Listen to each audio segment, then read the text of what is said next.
I ain't wore this hat in time, you know, bro. If you walk into any writing camp in this hat, it's serious. And you better be cold. Yeah, you have to be.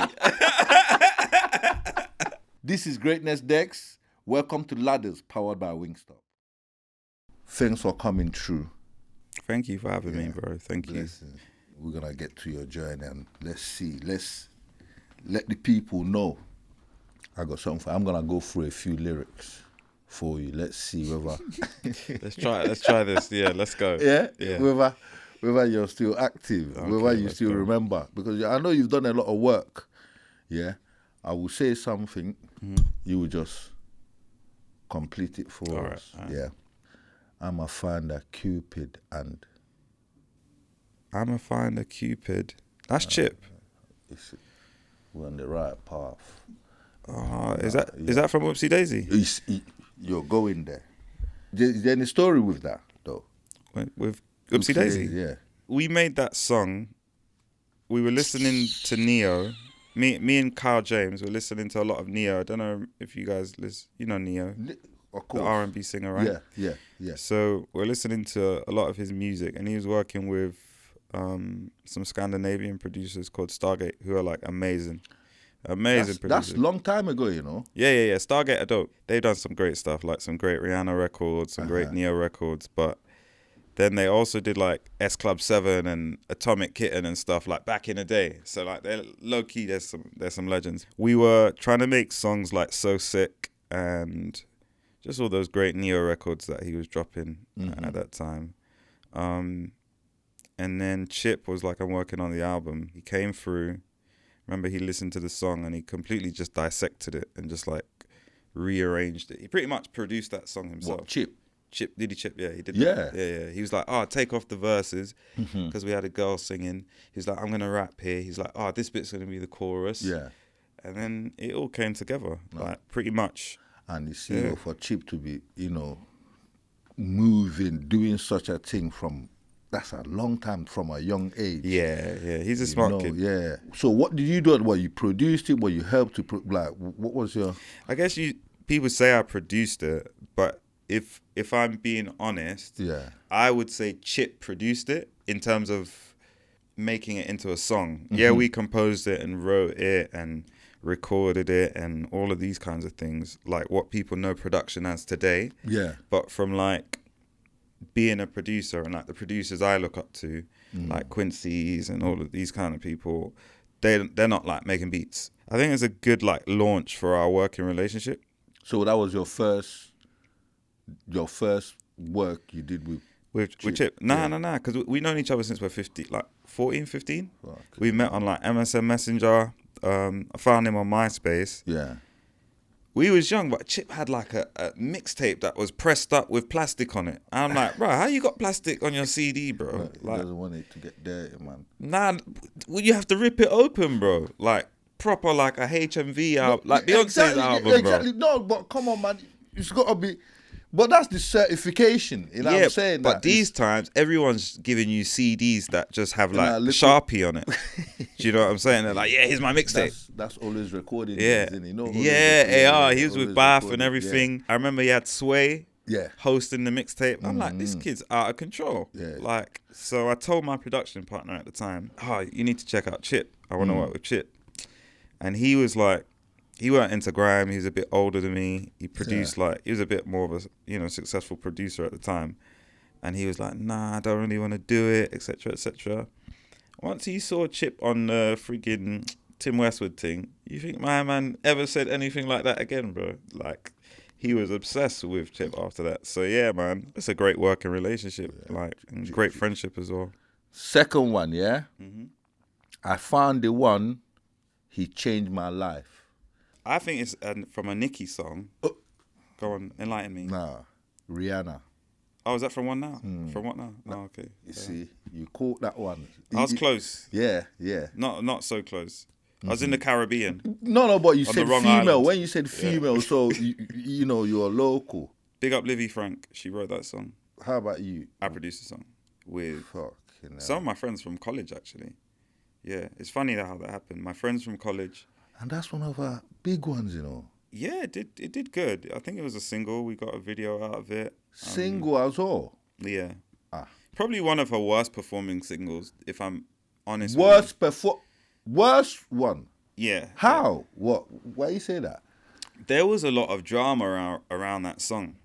I brought in my boys to produce on it, and yeah, there's a lot of jealousy and people like snaking people, and then it's like it turns out someone else was involved. Everybody wants. And then this guy was snaking that guy. Yeah. He's saying, he's snaking me, but you're snaking some other guy. Do you know what I'm saying? So I think by the time, the video was out, the single was out, it's just a lot of bad energy. I felt like Rock Nation just didn't want to push it because it's just like, bad vibes, isn't it? When you're putting out something, you want to feel good about it. You want it to be simple. But what do you think, though? Why do you think that?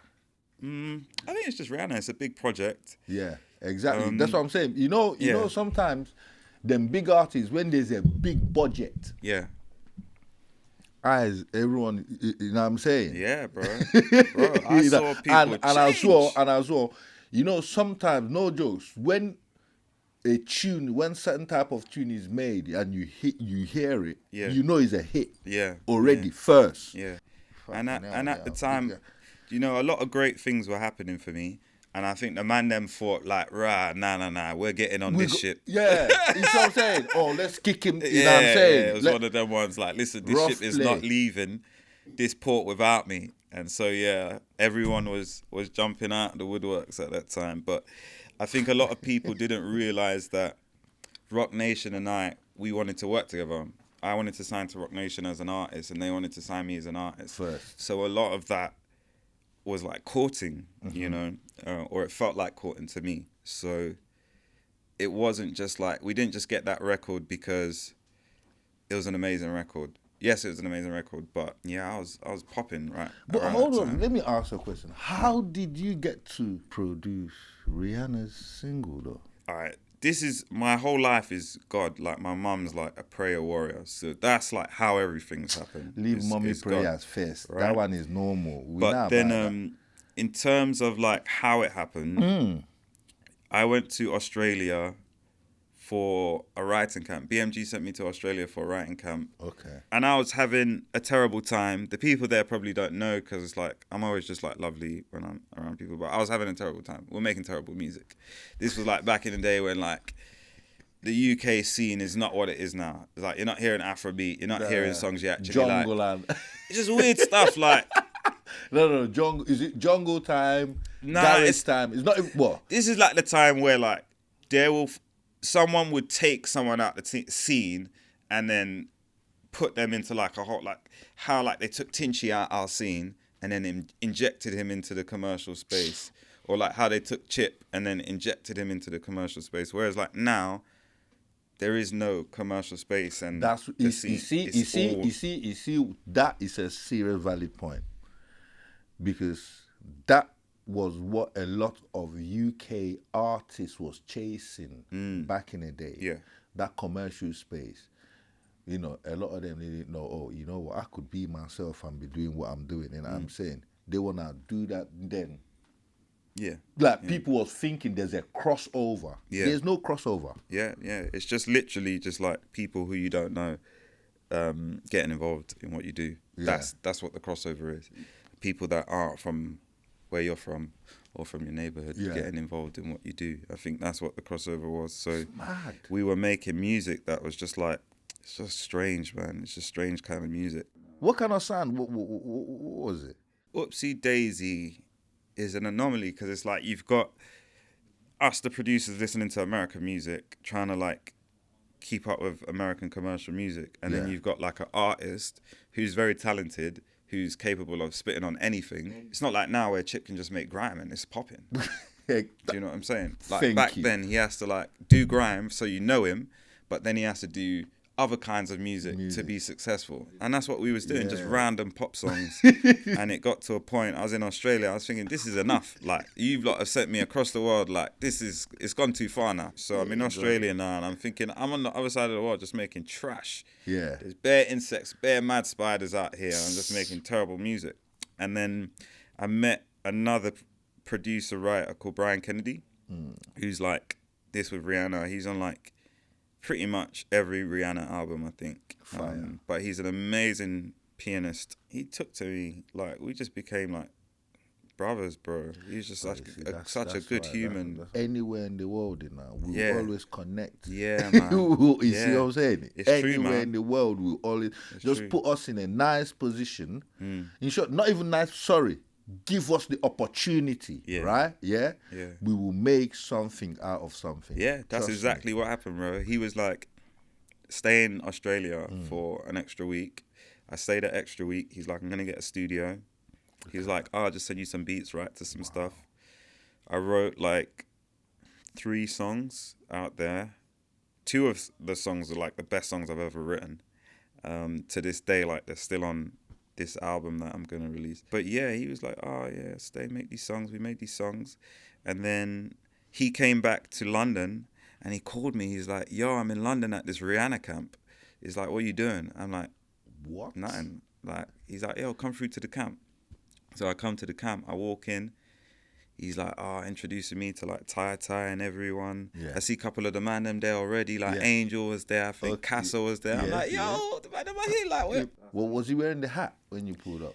Most likely. I ain't wore this hat in time, you know, bro. I'll be honest with you, bro. If you walk into any writing camp in this hat, it's serious. And you better be cold. Yeah, you have to be.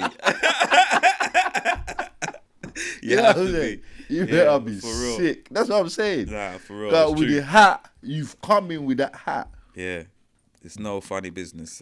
You have to get straight to the rocks. Yeah, it's true. It's true. Yeah. But it was good. Literally, I went in there. I think it was Omar and Tai. James Fauntleroy was in the house as well. That's my favorite writer. He was in the building as well, I believe. But they were just like, play some tracks. I played some tracks. And they had been tracks that I had got from my boy Nathan. What, you went there with your own tracks? I went with my beats, but I told him to send me some of his beats as well, because I'm like, yo, I'm going to this camp, like, there's opportunities here. I was even thinking, you lot go there and everybody sit there and start building from scratch. The beat was made. Made already, yeah, this beat was made. Yeah. So then they were like, play the tracks. I played some tracks, and they told me which one they liked, and then connected me with Livy, and that was it. You see, but when they are doing all of that, what do they call you to be? To be like, Rihanna's gonna... Yeah, say like you're there with them, they are doing whatever they are doing. It's all pretty surreal. Or you just give them the track and... It was all pretty surreal, yeah. It's like... Send you an email.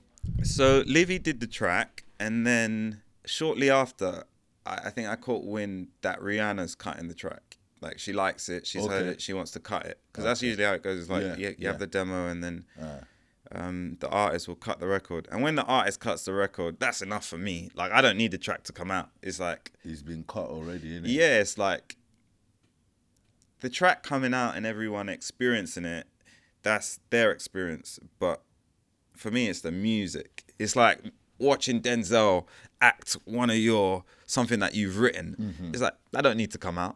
Yeah, I just want to see Denzel do it, innit? Like, man's watching Denzel. Yeah, do you know what I'm saying? Yeah. So at that point, I was like, yeah, this is sick. And then, things just got better and better and better and better. It was like, they did the song, then it made the album. Because there was like hundreds of songs for that album, bro. You know, understand? That's what I'm saying. Yeah. That's what I'm saying. Imagine, that's what I'm saying. Imagine, that's why I said what I said. Yeah, they played some bangers, bro. A lot was called, but a few was chosen. It's a madness. Bro. You know, even from what you came there with, that is your one, you must have heard what other people's got. Bro, I heard some amazing songs. Yeah, you'd be like, yo, my thing. You was like, something you hear, you be like, my thing is dead even. But they still said, yo. Yeah, it's true. Parker, that's like, your one we need. You get me? Yeah, I heard some crazy records, and that album's it's got so many great songs on there. So, do you think your household helped to nurture your creativity? Yeah, I'd say so. I don't know if it's just the household, or they wanted you to, you know, take a different path. So my dad wasn't about. So my mum, she didn't really like push me in any direction. Yeah. She just enabled me. So when she saw I had like an affinity and an interest for like computing and like making computers. She bought me a computer, like, and then when she found out that like I was into production, she would just buy me like speakers and mics and just random bits of gear. Yeah. It's really her teachings. My mum's from the north of Nigeria. She speaks Hausa. She's super, super chill and super like open-minded. And then she's heavy on the Christianity. Speak. Yeah, heavy, bro. Heavy. Man couldn't watch Harry Potter. Couldn't watch Lord of the Rings because there's only one Lord.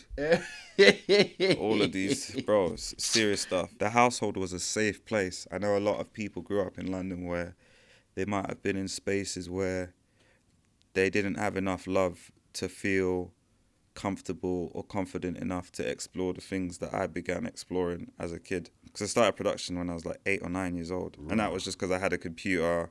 What, you in UK, right? Or, yeah. Okay. Yeah, UK. So fucking hell. Before that, I was just beatboxing. So she probably used to hear me beatboxing and think like, right, this kid's always making weird sounds. So what program was you using then? When I was a kid? Yeah, because I know back in the day, them man were using Fruit Loops. Yeah, I started on Fruit Loops 3. You know what I'm saying? Yeah. The PlayStation. PlayStation had so I remember the PlayStation, because I know Skep and Jay, they make like music on the PlayStation. I started on Hip Hop EJ, and there was a little piece of software I got in some Nestle cereal. And imagine. Cereal? Yeah, cereal. It was in a box of cereal. And they would do like different genre ones. So there would be like Hip Hop EJ, Dance EJ. And yeah, I'd just collect all of them. And then... Hold on. You see, yo, Kellogg's and all them man there, yeah? Yeah, it's true, you hear know? what's going on? Yeah. Imagine, like, this is what inspired youths. Yeah. A cereal. There's a software inside the cereal. Yeah. And that's what our man is using. Yo. On a serious note, I think... That... If Bro, any mad. cereal companies are listening, it's like... They've got to lock in. They got to lock in for sure. They've got to lock in. You get me? Yo. Because like today, it would be mad if you said, oh yeah, I just got Ableton in my cornflakes. Like, what? But imagine that. If it's not the that software. Yeah. For example, it might be a USB or a CD. Something. Or like, I don't know. Like, you know... Just a seed, isn't it? Something inside that. Just a little seed. Yeah, it's yo, creative guys. Kellogg's. That meeting. But yeah, so basically that software, I got the software. Crazy. My boy's dad ran the church, so he had unlimited budget, bro. Unlimited budget for anything. Homeboy was coming into church every day with a new pair of Reebok Classics. His swag was ungodly. How many trainers this guy had? But he managed to get a laptop, so he would come into church with a laptop. I'll come with the software. Boom, boom, boom. That's it. And then I just never stopped. I kept going. Yeah, even to this day, like, I'm still that little kid with the laptop just making beats. Okay, but so were your parents supportive when your music started becoming? Yeah, you know Nigerian parents. When it's going good, then yeah. Not when it's going good. When before. It was just a hobby. When you were just making beer noise. Hey, better turn it down. I try. You know, because they go watch some plates, you're mucking around, they will just... I'll be honest, my mum was good. My mum was good, because I used to... Because remember grime is like, you have like 10 man on one track, right? Mad! So I was like the engineer in the ends, and it would be like, oh yeah, let's go Parker's house. Bare man in the house. Fuck. My mum would have just gone shopping, and then you got like 10 man just clearing out the fridge. And then she'll come down like, what's going on? I'd be like, Mum, like, it's better than them being on the streets, etc., etc. And she's like, that's cold. Yeah. That is even, you know what I mean? That's the solution to that one, car. We would have been on the roads. Yeah, that's what she used to tell me. I used to say. Outside. Yeah, anything would have happened outside. Trust me. Like, bare people know my mum. Like, man then would be like, oh, how's your mum? I'd be like, how do you know my mum? He's like, bro, I came to your house back in the day. It's like, yeah. Yeah, like. So have you watched Tribal Mark? Nah, I haven't seen that. There's a bit where this you had bare people in his yard. He don't even know half half of the people he's got in his yard. You know what I mean? When the mom came in, she's got man. Everybody leaves. That's what you just said. That's the same thing. Yeah. People are in the yard because somebody might come with their brethren. We're going to MC, and I bet you will be the only person that's got a setup in the ends or that was whatever. it, bro. You know what I mean? Everyone, let's go and make a tape at your yard. Yeah, man. Sick. How would you say your fate carried you? That's an interesting question. What do you mean by that? Like, you know, like some people are very spiritual. You know what I'm saying? You know what I mean? Like, as they're moving, they have hope that something will happen tomorrow. But all you got to do is just keep working hard, innit? Yeah. You know what I'm saying? Or some people work hard, will say, you know what, fuck this. It's not working. From my life, it's been like a movie. And I'd say everything that's happened, as much as I want these things, I haven't tried to make anything happen. Like, I didn't get into music because I want to make music. It's just like I was a baby that heard sounds and then I tried to mimic them. Yeah. And then when I tried to like create them, that's when I found out, oh, that's a producer, that's an artist. Yeah. And then by that time it was already too late, you know, because I'm already obsessed and doing these things.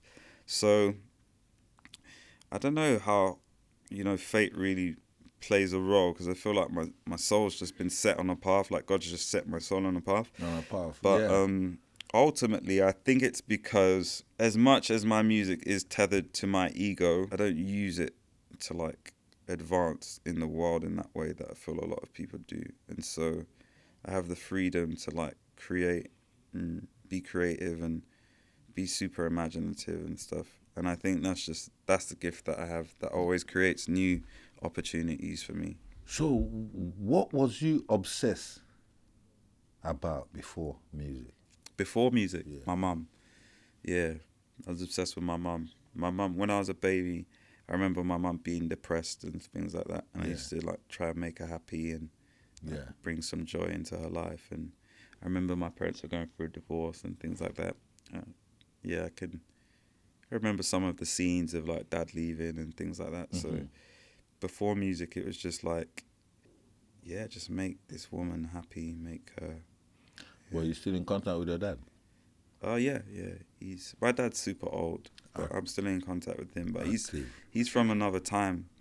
He's like on them prohibition vibes. So when did you stop being passionate? Yeah, it's happened a few times. Like, that's happened to me over the past few weeks, because you always get complacent. But there was a day I went to church. At that time, I was on the road. I was with the man them. And I just closed my eyes. I just looked at, you know, just a lineup of me and my friends. And I was like, it's not a good representation of me or where I'm trying to go and stuff. So literally sent a text to all the man them. I was like, don't check for me, don't whatever. Don't check for me? Serious, bro. What? Yeah, these were my best friends. I had to, and that's the thing that changed my whole life. Within like 3 years, I had #1 like new production team. Everything happened for me. That one thing, like, is a sacrifice. I made the sacrifice of like. It's true, you know. You know that thing, like that thing that people will say. Even my parents will say. So, my parents says it as well. Say, "Oh, show me your friend, I will show you." Yeah, bro, it's true. You know what I'm saying? Yeah. Or some people say, "Oh, I could count my friends in one hand." And friends are important, man. And sometimes good ones, though. Yeah, good friends. Yeah, good friends are important, and also like there's some raga friends out there. Yeah, it's a frequency thing as well. Sometimes you can be a better friend by not being so close to someone. I hope I inspired the man them. That's the main thing. Of course. Imagine when you was hanging around somebody, you lot were just there. As soon as you've stepped away from a man, they're watching you on you see, you start getting them. Yeah. Oh, now you're a celebrity now. Yeah, that's the way the man is. We can't even see my man anymore, fam. Yeah. Fam, like, you get me? Yeah. That throwing shots, but it's it's true stories. You get a lot of that in London, man. It's mad. Yeah, he's not even that. Like, you look like man, them know if they see me. Like the other day, I saw one of my boys at the traffic light. And it's unreal, bro, because I was outside at like 1 a.m. trying to buy Rizzlers. So it's like, what are the chances of me bumping into you at a traffic? I don't even live in these ends innit, anymore. Imagine, so, from nowhere. Yeah, I was at the traffic light. I just looked to my left. Right. And it's my boy. It's just like, not even like we beeped each other or tried to get him. I just looked to my left and it's like we knew each other was there, bro. So it's like, I'm one of them people, nothing changes. I see someone like I ain't seen in 20 years. Yeah. And we just pick up right where we left off. It's not a problem. Yeah, man. You see, one thing I want to ask you, how did Nicki Minaj help your journey? Like, break it down for us. I don't think I could even put that into you get me? words, like how Nicki helped me. I always look to America like, it's the Premier League. Yeah, even, that's what I'm saying. Like, I'm not going to lie, a lot of UK artists worship them. Yeah. Them guys there. Yeah. You see what I'm saying? I always looked up to the American scene because they've done so much, Yes, true. They've. I hear them. I don't like to say ahead because then it paints a picture of us being on the same path, going in the same direction. So I wouldn't say they're ahead of us, but I feel like they've expressed themselves in a lot of ways that people over here would love to express themselves in. And so I met Nicki through a man called F.A. F.A. used to manage me, amazing manager. Is that before Rihanna, Riri, or? It's around the same time. Yeah, like. You was going. Yeah, bro. It was you crazy. was going. No, you was going. Yeah, it was crazy them times. Things are just happening. So, yeah, we got some music to Nicki through G. Roberson, another amazing black executive. Let me even ask. You see, how does, because you see now is different. Yeah. Yeah. Now is very, very different. Them time there was no internet, no computer. Wait, tell me that put it on a CD. No, now you have a few CDs. No, it was internet. There was internet, but it wasn't like now. Don't try. It wasn't like now though. Yeah, that's what I'm saying. Yeah, it's not like now. now. Straight, you could even text it. Yeah, it's fast. You know what I'm saying? Now. Yeah. Fast. Back then it's like. Back then it's HMV. You go have the CDs. Yeah, it was HMV was still a thing. You get me? We sent her a few songs by, I think it was like email or Dropbox or something. Yeah. And she got them. She listened to them. She's like, I'm on tour. I'm coming to Atlanta. She's doing a show at the Fox Theatre in Atlanta. Yeah. And she was like, come through. And so I came through. And literally within 20 minutes, we just agreed, like, yeah, this is done. I'm going to sign to you.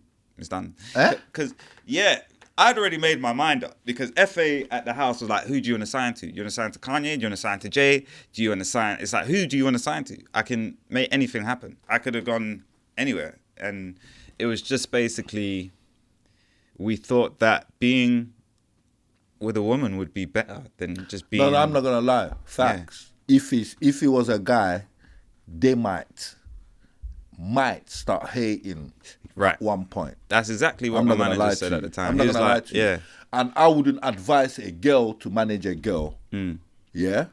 The same thing, I wouldn't advise a guy to manage a guy. But sometimes it does work. Yeah. It does work. Yeah. But women, like the opposite sex, always have better intention. Yeah.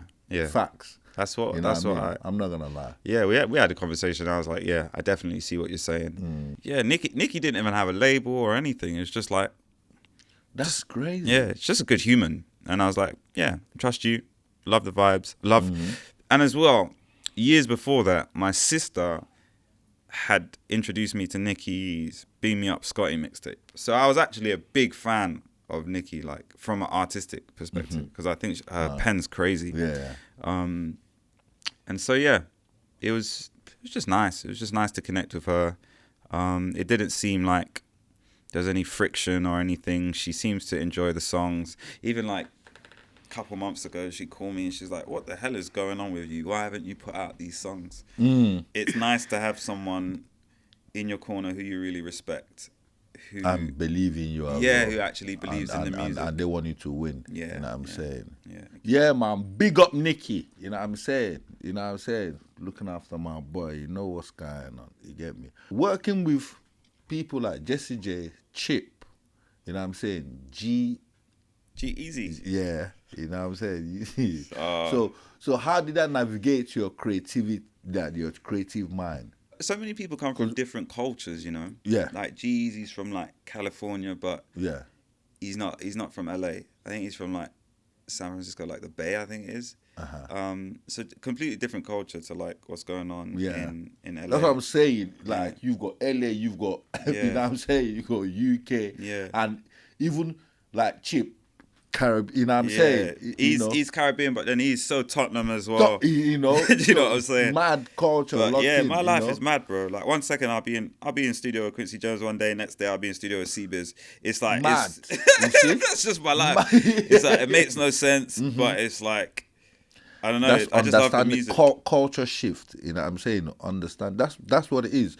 You know, that's like I said. Like you could put we Africans anywhere in the world. It's true, bro. It's true. The adaptation is unbelievable. Yeah, I remember I went to Japan in like 2014. I saw niggas on the streets promoting. I was like, "What are you guys promoting here?" When I went to Japan, no jokes. Yeah, I found pounded yam. What? Where? And okra. Exactly. It's crazy. Do you think there's like a connection? Because like when you look at like Japanese names, they're like very similar to like West African names. Like it's mad, and it's crazy out there. It gets active in the nighttime. What's the earliest song you remember writing? A song called "Follow Me" at church, and it's like follow me as I follow Christ. Follow me as I follow Christ. That's it. That's the earliest song. And I don't even know if we actually got to write that, because I think someone might have forced us to sing that. In church? Yeah. Because in my church, it was like a musical church. It's a mad church, bro, because the pastor went to jail, everything. Yeah. The pastor went to jail? Listen, my best friend's dad went to jail. I cannot believe it. Like... It's a serious matter as well. It's not... It's crazy. That's it, call that pastor, you know. Listen. What? Listen, it's mad. That mad pastor that drive with no seatbelt on. Them. Yeah, in a fucking Lamborghini. But yeah, it was like one of them churches, like an American church. Yeah. Like people were, like you know, all of that stuff. Yeah. I remember one time they tried to do the mad thing on us, like pray on us, send us flying and that. And me, you know Bafik? So Bafik went to this church as well. We grew up in this church together. And I remember, like maybe like 7 of us come up onto the stage. They've hit us with the Holy Ghost now. It's not man them are falling, but Bafik's on the other end, and I'm looking at him like why are they falling? Like we ain't falling, innit?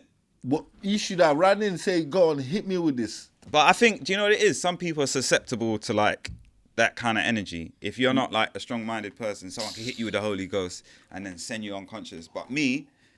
It's like if you're trying to hit me with the Holy Ghost, like no, I'm not that. Nah, it's just it's not gonna. You got to use all of the Holy Ghost if you're trying to take man them out. You've got to use all the Holy Ghost. Yeah, you got to use all of it if you're trying to take me down. And Bafik, evidently, because Bafik. I don't think them thing that works, man. You don't believe in it? Nah. You don't believe in witchcraft, bro? It doesn't. None of that works, bro. Bro. I had an assistant, that used to tell me the craziest witchcraft stories, He told me one time, he's in Nigeria at boarding school. One youth's getting rushed, and he's got none of the man them with him. Yeah. But he's wearing his sandals. Yeah. So he says to his sandals, go and get me help. And the sandals, you just see the sandals going by themselves. Yeah. You don't believe that, bro? That you see that person should say to the sandals, go in the bank and bring money. You see what I'm saying? I got another one though. Yeah, go on. So my mum, she used to do some catering, and she had like an assistant chef. Yeah. And he's one of them like, guys, you can say one thing, just say one thing about God, and you just get him going. Like he'll start telling you bare stories about his life. He ain't got no stories. So I went to him one time, and I was like, "What happened to your brother?" And he goes, "I told you what happened to my brother." He's like, "Police turned my brother into a goat." I was like, no way they turn your brother into a goat. He's like, yes, they turned my brother into a goat. So apparently his brother's been like, done something wrong, and police have turned his brother into a goat. His brother's a goat now, bro. Like a billy goat, bro. Where is the goat? Probably just like walking That's what I'm around. saying. You go say, where is your brother? Where is he go? Where is he? Is he? Nah, has he this got it? back in Nigeria. That's what, but he's gonna have his brother. Fam, they turn your brother to a goat. You're not gonna. You think he should You take go the goat That's everywhere? your brother. It's the goat. You go keep the goat. Keep him by your side. Yeah. Yeah. Even take a picture and say, that's my brother. Bro, none of them thing that works, bro. You get me? Let's get back on track. Okay. Enough about witchcraft and rice. Okay. I'm getting hungry. What was the first time you say rejection? I'll be honest, bro. I haven't felt much rejection in my life. Yeah? In terms of the industry, everything's been like Straightforward. quite smooth. A know few what I'm girls saying? have broken my heart. You see? I'm a Pisces. Me too. Yeah, me and too. music, being a Pisces, and 2020s, like the time we live in, Yeah. doesn't mix. It's not. It's Doesn't not. mix. You can't have emotions. Being in the industry, being a musician in the industry and dating in this country in these times is a very sad experience. You've got me in my feels now. I'm thinking about all the girls that broke me up. No, it's all good. You know what I'm saying? You see that we kill them with success. You know what I'm saying? Oh yeah. That's what's up. Because some of you them gotta are more remember, I'm not successful gonna. I'm than not. me. Yeah. Some of them are more successful than me. What do Impossible. I do then, Dex? No. I'm not gonna lie to you. A lot. You see, with what you're around or what's around you. Yeah. Any girl that is coming around are looking for a stepping stone. I'm a good stepping stone, though. You see what I'm saying? They will step on you, step on your head, jump. Yeah, listen, You hit your the head on the launches wall. that have been taken from my... Listen, gal have launched into the sky. That's big what I'm man. saying. Use it as a launching pad. Launching You get pad, me? bro. In Nigeria, we say they use it to clear road. They will use it for piñata. It is wild. You see what I'm saying? It's That's true, what a lot man. of them do. And I know is that a lot of American girls, what are you lot doing, man? Setting up. It's American mad. girls are different. But you know what? It's They are fortunate crazy, for but us. I We hear have you British girls, though. accents. I feel like if you found a good American girl, you could really have a great experience. No. with her. I'm not gonna lie. There's good girls out Yeah, there. A lot there's of some good great- girls out there, but the bad ones are making the girl them not look good. Some people could only be who they are. You know, it's like what I was saying earlier, like with the music, how like I didn't choose this path; I was just on this path. I know you've worked with P Diddy as well. I'll be honest. I spent a lot of time with Puff, and I never saw anything that would make me believe the things that I've heard about him over the past couple You see years, what I'm saying? past few years. A man is saying he's got room full of baby oil and this. I say, brother, my man's got so much money. He's not gonna buy one baby oil, fam. Yeah, bro. He's gonna buy cartons. You know what I'm saying? 'Cause he needs them. I'm not gonna lie. I grew up listening to Puff Daddy. Yep. Every step. You get me? I was about the to start singing with you. What's wrong with you, man? Puff Daddy, you know? Yeah, man. Yeah. So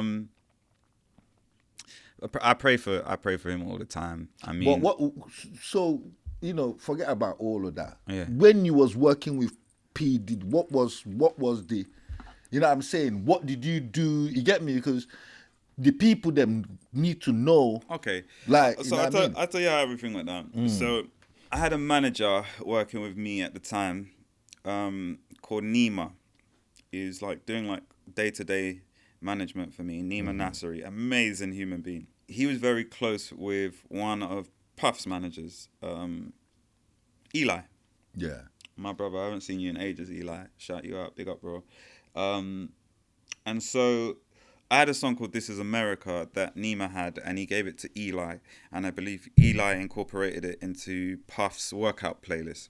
So Puff is working out and he hears one of my songs, and I think he's like, oh, what song is that? Like, and then he's like, oh, who is that? And it's like, oh. I think he hears the lyrics and he's like, oh, shit. Yeah. This guy from London spitting, you know? And so he's like, oh, I want to meet you. Sick. So that's when he reaches out to me, and my manager, like my main manager at the time, is like, nah, bro, like you're not going over there. And I'm like, what are you talking about? Like, Diddy, are we talking about the same person? You Like, imagine. flying in around in the Yeah, video. them man there, gatekeepers. You know? Yeah, so he was like, I don't want you, to be around him. I was like, nah, because I think my manager at the time didn't know, like, he knows me from music. He doesn't know like man's from road, and it's like I'm good. Like I'm good anywhere. So he's like, nah, I'm not sending you over there. I'm like, this is Diddy, bro. Like you don't really. This is gonna happen, innit? Yeah. This is gonna happen. Like I'm going to see Diddy, and so yeah, I went down. I was in LA, I believe, at first, and we were just working on music. This is around Life of Pablo times, and I believe at some point Ye asked Puff to executive produce that album. So then we started working on some Ye stuff, and it's all good. It's all good. We went to Virginia to work with Timbaland. That was really cool. That was my favorite part of the trip, actually, going to see Timbaland, because I didn't even speak to Timbaland once because I was just like so like in shock that I'm in the same, that I'm even in Virginia. Even it's like around Tim as well. I met Marcia Lago, who's another female engineer. Like she's been in the game from early. If you're a female in the music business, like doing technical stuff, definitely check out Marcia Lago because she's been here from the beginning. Amazing human as well. But yeah, man, Puff just put batteries in my back and was just like, create, bro. And when I made something great, he'd be like, that's not that good. Yeah. But in his own way. He'll push me to get something even better. He's that person. That's what's up, man. You see, when did your music stop healing you and started healing others? When do you think your music stopped healing that's such you? A good question, bro. And started healing others. Ooh, that's a good one. You know what I'm saying? I would say when I started writing myself. Yeah. I feel like you start taking control of. Yeah, because the music was good. It's always been like, I could always make beats, but when I started like putting my own lyrics and singing my own lyrics on songs, that's when like, I remember the first time I met Adam Fell, who used to manage me with Q. He started crying.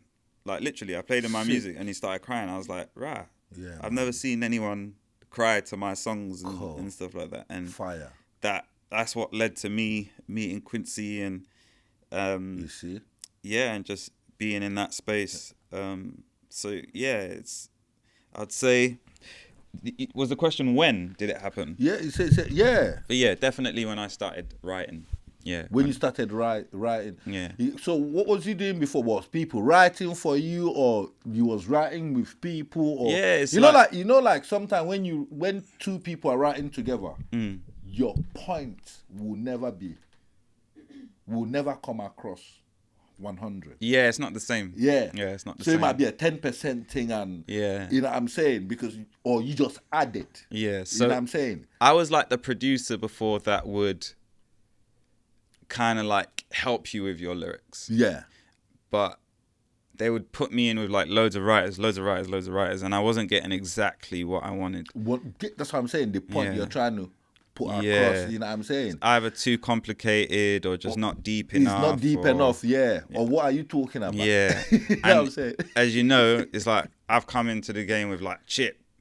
He's a proper bars man. What? So it's like he's telling you a storyline. Yeah, bro. Yeah. It's like even some of his lyrics just go over people's head.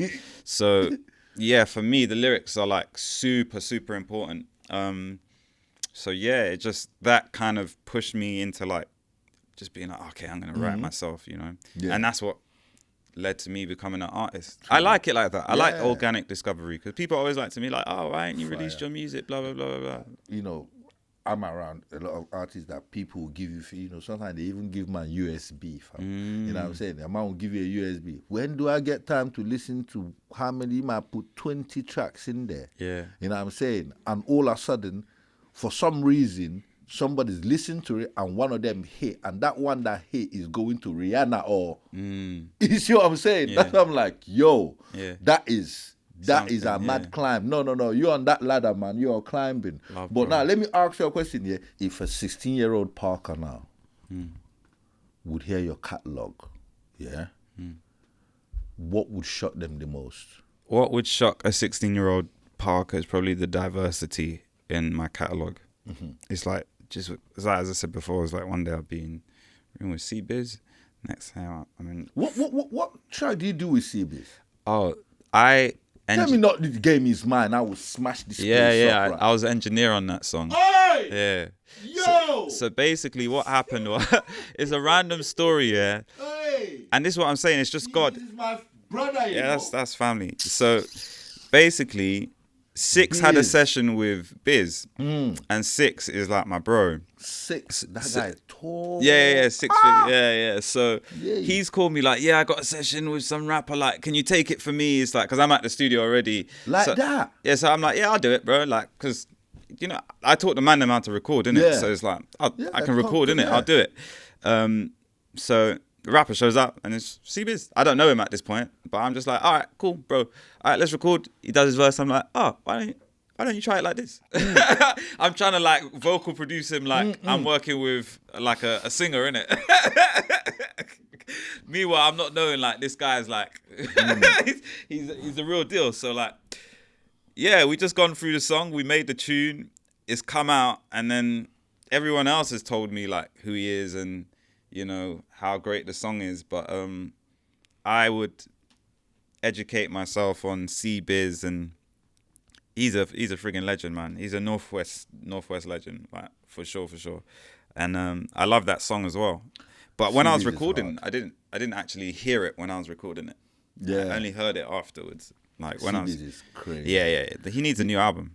He's coming. C-Biz is coming. C-Biz. I know C-Biz is coming. Biz, if you need me for anything, Biz. just shout me. Like, Biz, you know the thing. You Right. understand? You got to hit a Parker to Yeah. cook up that, you know what I'm here. saying, a goosey soup the right way. You know. But check it down, yeah? You see, if you look behind me, I got the ladder behind me. Mm-hmm. You get me? And what I normally ask people, just to see, where would you say you are? Because you know the phrase, we are climbing those ladders. Yeah. Yeah, everybody's climbing. I would say like right now where I am in this stage of my life, Yeah. I'm in the business of making ladders. Like I work for a music charity right now called The Music Works, Okay. and we're heavily focused on using music to change people's lives. Mainly young people who don't live in London who want to Yeah. make music and Yeah. come from like challenging backgrounds and stuff. Now I'm on that path. I feel like I'm at the very bottom of a new ladder. Okay. Yeah, because Okay. like music's always gonna be there. Like I get the music thing. Something new, Yeah. something new. Even like now, I'm not gonna lie, it's a 360 thing. It's gone back, innit? Yeah, It's gone back to the essence of UK music. yeah, bro. You know what I mean? It's so refreshing. I swear down. Yeah, it's very refreshing. But yeah, I just feel like I'm at the bottom of a new ladder, and I feel like I'm making ladders for other people. Yeah. And yeah, I just want to serve this international creative community. Yeah. That's what my thing is about, serving. Just like loads of artists, I just get in the studio with them. They're like, "Oh, can I pay you?" I'm like, "Nah, you don't pay me," because it's like if you start having to pay me, that's when it starts getting complicated. Yeah. So it's like, yeah, I just want to be a part of this. Yeah, just serve my creative community, man, and just serve people and help people build great things. And yeah, bro, that's it. So yeah, I always want to be at the bottom of the ladder. At the bottom, keep learning, keep, you know what I'm saying? I want Because the ladder to just keep, you know, like because you doom see- scrolling. Yeah, like because that, but into the sky. a lot of people think there's a top. There's no top. No, it's There's not. never where like I say to people like there's no top. There is never in this world you go you put money in the bank and the bank will say to you, hey, it's full. The bank It's true. It's true. the bank is full. I just want to keep making dope stuff, meeting people like yourself, having great conversations, blessings, man. and just Thank see how we can take this scene to the next to level, the next man. level, yeah. Thank you. But yeah, bro, it's been great chatting with you, man. Yeah, man. Thank you, Parker. Blessings. Thanks Thank for you, coming, bro. man. Thank yeah. you, man.